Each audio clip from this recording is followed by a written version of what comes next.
हमारे प्रभु के पावन चरित्रों को बहुत संभाल के बोला जाए, बहुत संभाल के अनुकरण किया जाए, नहीं तो देख लेना परिणाम में पतन हो जाएगा, नाश शब्द तुम्हारे जीवन में जुड़ जाएगा।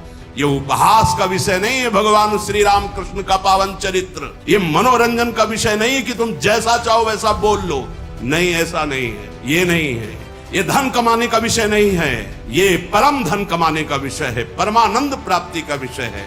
हम इन्हीं लीला चरित्रों को गा करके सुन करके तुम्हारे सामने दहाड़ते हैं। हमारे प्रभु के पावन चरित्रों को यदि आप मनोरंजन बनाओगे, यदि उनका उपहास करवाओगे, जो मर्यादा रहित चेष्टा करोगे, तो कोई भी हो दंड भोगना पड़ेगा, ये अपराध है। आज हम सत्संग को, भगवत लीला अनुकरण को मनोरंजन बना रहे हैं। बस रीझना चाहिए, सामने वाला रीझना चाहिए, बस वो हम कुछ बोले वो रीझे। तस्मात् शास्त्रम प्रमाणम ते कार्या कार्यो व्यवस्थित हो, जो शास्त्र सम्मत अनुकरण वही केवल उतना जितना समाज में पच जाए, भाव पुष्ट हो जाए, शास्त्र सम्मत भगवत लीला अनुकरण दर्शन किया जाए, शास्त्र सम्मत आचरणों के द्वारा भगवान की प्राप्ति होती है।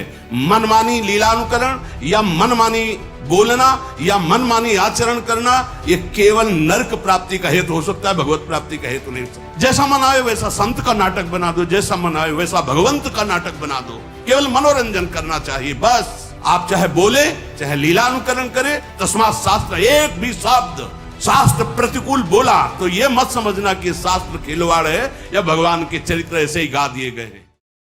ये आस्था मनोरंजन का विषय नहीं है, मनोरंजन कभी आस्था नहीं हो सकती, और आस्था के साथ खिलवाड़ नहीं करना चाहिए। मनोरंजन का विषय नहीं बनाना चाहिए आस्था को। ये हमारे प्रभु की लीलाएं, प्रभु की भक्ति, ये हमारी आस्था है, हमारा अस्तित्व है, हमारा जीवन है, इसके साथ खिलवाड़ नहीं करना चाहिए। ये श्रद्धा और विश्वास और भावना का है, जो इसको मनोरंजन बनाता है, मानो हमारी आस्था के साथ, हमारी भावना के साथ खिलवाड़ करता है। सावधान, मन भंजन करके और भगवत प्रेम अनुराग में डुबोने वाला ये भगवान का पावन चरित्र, भगवान की लीलाएं, भक्तों के चरित्र हैं। इनको हम मनोरंजन न समझें, चलो थोड़ी देर देख लेते, थोड़ी देर सुन लेते हैं, नहीं, ये परम सच्चिदानंद है। इसीलिए हम लोग अपनी आस्था के साथ खिलवाड़ करते हैं। जो मन आता है वो नाटक बनाते हैं, जो मन आता है वो नाटक देख लेते हैं, जो मन आता है, ऐसे नहीं है।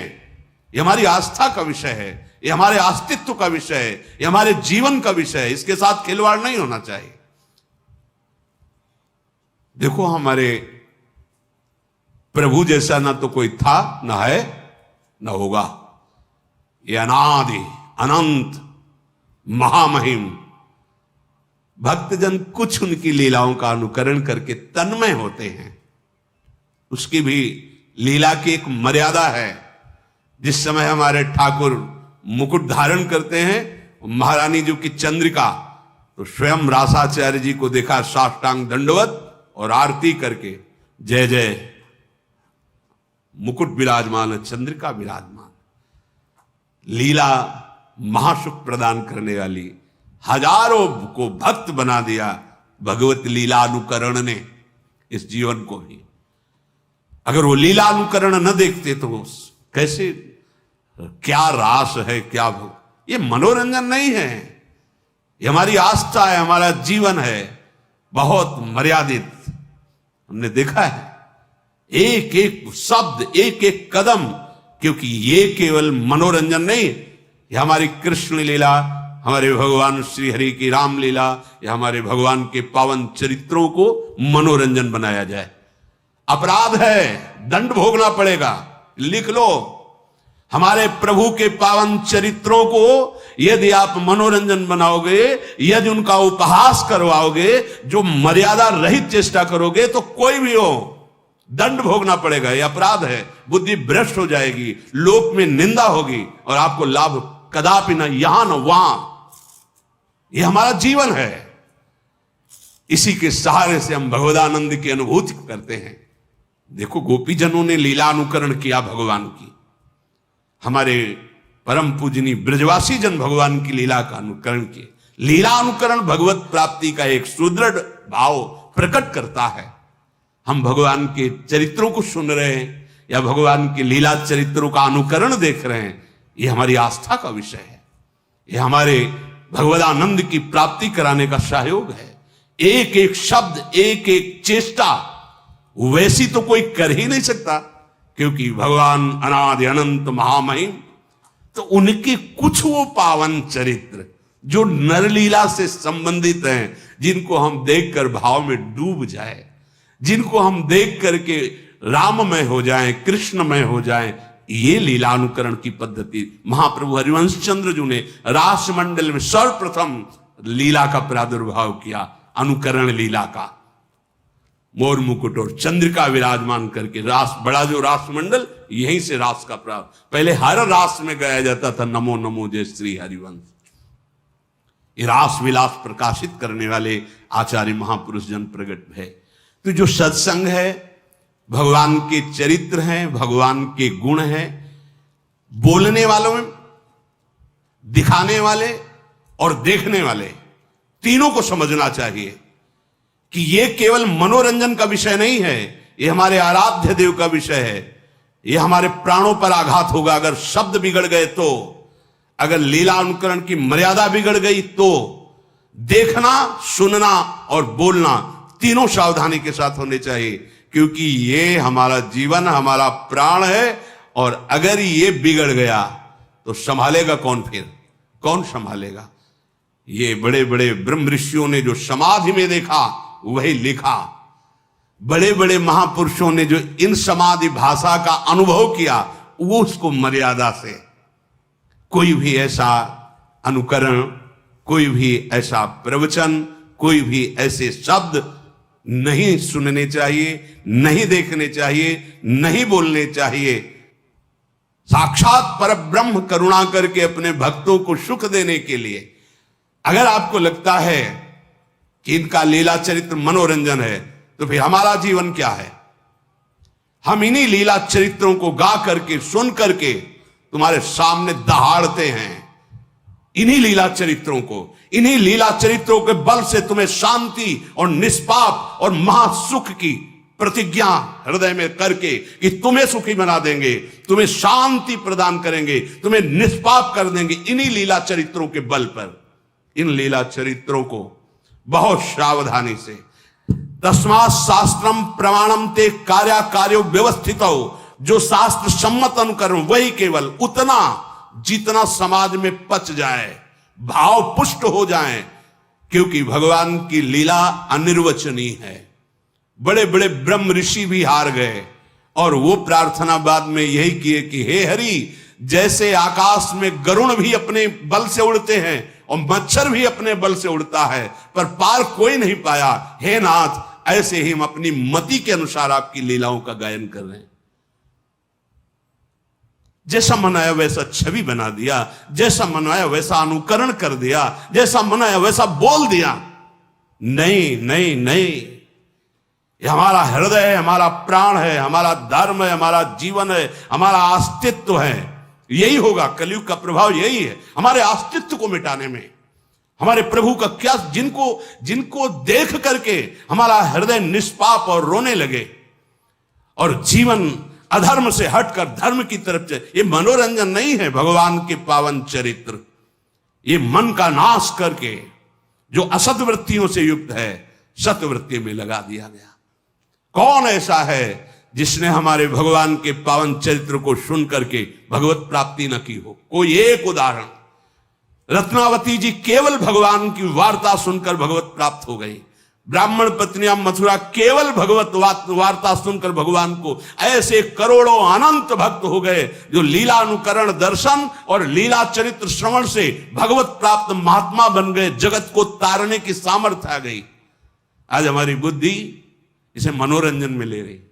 भगवान की लीला चरित्रों का अनुकरण, भगवान की लीला चरित्रों का गायन बहुत सावधानी से होना चाहिए, जिससे हमारी आस्था, हमारे आस्तिकता पर, हमारे हृदय आराध्य की कहीं भी उसमें चोट न पहुंचने पावे। अगर चोट पहुंचेगी तो विश्व में कोई ऐसा नहीं जो इस अपराध को पचा सके। तुम्हारा वैभव, तुम्हारी बुद्धिमत्ता, तुम्हारा बल, तुम्हारा प्रकाश सब नष्ट हो जाएगा। भगवान मनोरंजन की चीज नहीं है, भगवान कोई मनुष्य नहीं है, भगवान अपनी महिमा से अवतरित होते हैं, उतरते हैं, घटते हैं, फिर वो हमारे जैसे आकर ऐसी परम पावन लीला करते हैं जिसका गायन करके, अनुकरण करके, दर्शन करके हम भगवदानंद को प्राप्त हो जाए। हम नर से नारायण बनने की जो यात्रा है वो इनके चरित्र से, इनके नाम से, इनके गुणों से, इनकी मुस्कान के बल से पहुंचते हैं।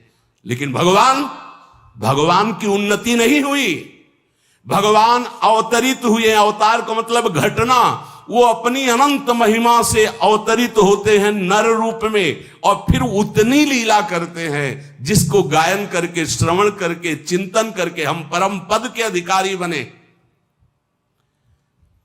आज हम सत्संग को, भगवत लीला अनुकरण को मनोरंजन बना रहे हैं। बस रीझना चाहिए, सामने वाला रीझना चाहिए, बस वो हम कुछ बोले वो रीझे। नहीं, ये बात नहीं। ये अगर ये बात रहेगी तो फिर हम भगवत प्राप्ति के मार्ग में बहुत बड़ा अपराध कर रहे हैं। चाहे हम उपदेश कर रहे हो, चाहे हम लीला अनुकरण कर रहे हो, कुछ भी, ये बहुत बड़ा अपराध हो जाएगा यदि हम अपने प्रभु की मर्यादा और महिमा को मनोरंजन में उतार देंगे। नहीं, ये तो सुरक्षित रखा जाए। सबसे प्रार्थना है शास्त्र सम्मत भगवत चरित्र सुने जाए, शास्त्र सम्मत भगवत लीला अनुकरण दर्शन किया जाए। शास्त्र सम्मत आचरणों के द्वारा भगवान की प्राप्ति होती है। मनमानी लीलानुकरण या मनमानी बोलना या मनमानी आचरण करना, यह केवल नरक प्राप्ति का हेतु हो सकता है, भगवत प्राप्ति का हेतु नहीं हो सकता।